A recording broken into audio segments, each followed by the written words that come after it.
बिस्मिल्लाहिर्रहमानिर्रहीम। आज हमने लेबनान के बारे में पढ़ना है। लेबनान को हम कहते हैं the land of milk and honey, milk and honey की सरजमीन। Switzerland of middle east, middle east क्या स्विट्जरलैंड भी हम इसी को कहेंगे। ये सवाल अक्सर वो पेपर में दे देता है। तो लेबनान का हम जरा मैप देखते हैं पहले। तो ये बेटा जो हमारे पास मैप है ये किसका है जी? लेबनान का है। ये हमारे पास किसका मैप है बेटा? लेबनान का है। तो इसका जरा देखिए, एक साइड पे इसे मेडिटेरियन सी लगता है, इसके साइड पे। ठीक है, जब भी आपने किसी मैप की डायरेक्शन निकालनी हो ना, सामने हमेशा अपने नॉर्थ रखा करें, बैक साइड पे साउथ लिखा करें, और फिर ऐसे एक वू ही लिख दिया करें।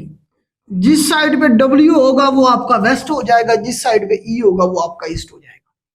तो लेबनान के ईस्ट में सारा बेटा क्या है? ये सीरिया। ये सारा क्या है? यहाँ पे हमारे पास सीरिया है, शाम है। और वेस्टर्न साइड पे हमारे पास मेडिटेरियन सी है, बुरा रूम जिसे हम कहते हैं, जो कि हिस्सा अटलांटिक ओशन का। तो वो बाज दफा आपको अटलांटिक ओशन भी कह सकता है। और साउथ में हमारे पास बेटा इसराइल है। लेबनान को दो मुल्कों का बॉर्डर लगता है, साउथ में इसराइल और ईस्टर्न साइड पे हमारे पास क्या लगता है बेटा? सीरिया लगता है, शाम लगता है, नॉर्दर्न साइड पे भी सीरिया है। तो ये बेटा लेबनान का मैप है, जिसे हमने क्या कहा? Land of milk and honey. और मिडल ईस्ट का क्या कहते हैं? इसे हम स्विट्जरलैंड कहते हैं। ये सारे मिडल ईस्ट की कंट्रीज है, यहाँ नीचे तक हम चले जाएंगे। तो इसका जो कैपिटल है बेटा वो बैरूत है। बैरूत ये सामने आपको नजर आ रहा है, ये क्या है बेटा? बैरूत है। बड़ा जबरदस्त किस्म का सिटी हुआ करता था ये, तो इसीलिए इसे स्विट्जरलैंड कहते हैं, मिडल ईस्ट का बैरूत। बेटा याद रखिए, करेंसी इनकी जो है वो पाउंड है। करेंसी क्या है बेटा? इनकी पाउंड है। क्यों पाउंड है? क्योंकि इसके ऊपर जो कंट्रोल था वो फ्रांस का था। ये फ्रांस से आजाद हुए थे। कुछ इलाके नीचे वाले इस फलस्तीन और जॉर्डन ये बरतानिया के पास चले गए थे, जो फ्रांस, कुछ इलाके फ्रांस ने ले लिए थे वर्ल्ड वार फर्स्ट के बाद। तो सीरिया भी फ्रांस से आजाद हुआ, लेबनान भी फ्रांस से आजाद हुआ। सीरिया की करेंसी भी पाउंड है और लेबनान की करेंसी भी क्या है बेटा? पाउंड है। याद रखिएगा, इसकी करेंसी भी क्या है हमारे पास? पाउंड है। ये फ्रांस से आजाद हुआ कब? 1943 में, 1943 में ये आजाद हुआ लेबनान। किससे? फ्रांस से। याद रखिएगा। अच्छा, अब यहां से जो सवाल इसके अलावा और जो बनेगा वो ये बनेगा ताइफ एग्रीमेंट के हवाले से। किसके हवाले से बेटा?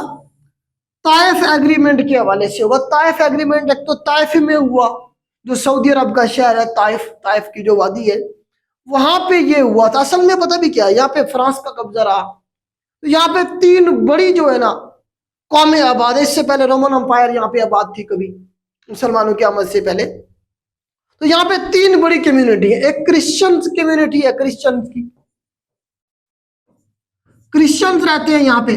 उसके बाद हमारे पास जो है ना जी सुन्नी हजरात है, मतलब मुसलमानों के दो बड़े फिरके हैं ना, सुन्नी और तीसरा है हमारे पास शिया। तो तीन फिरके हैं बेटा हमारे पास, या मतलब तीन कम्युनिटी रहती है बड़ी यहाँ पे। एक हमारे पास क्रिश्चियन, दूसरा मुसलमान। मुसलमानों में सुन्नी और शिया है।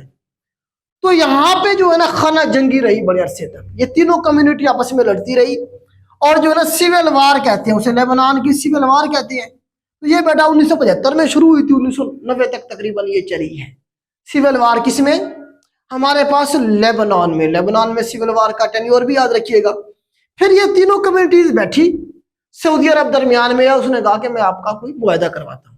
तो ताइफ में ये बैठे और वहां पे एग्रीमेंट हुआ इन तीनों कम्युनिटी के दरमियान में कि जो क्रिश्चियन होगा उनकी तरफ से प्रेसिडेंट होगा।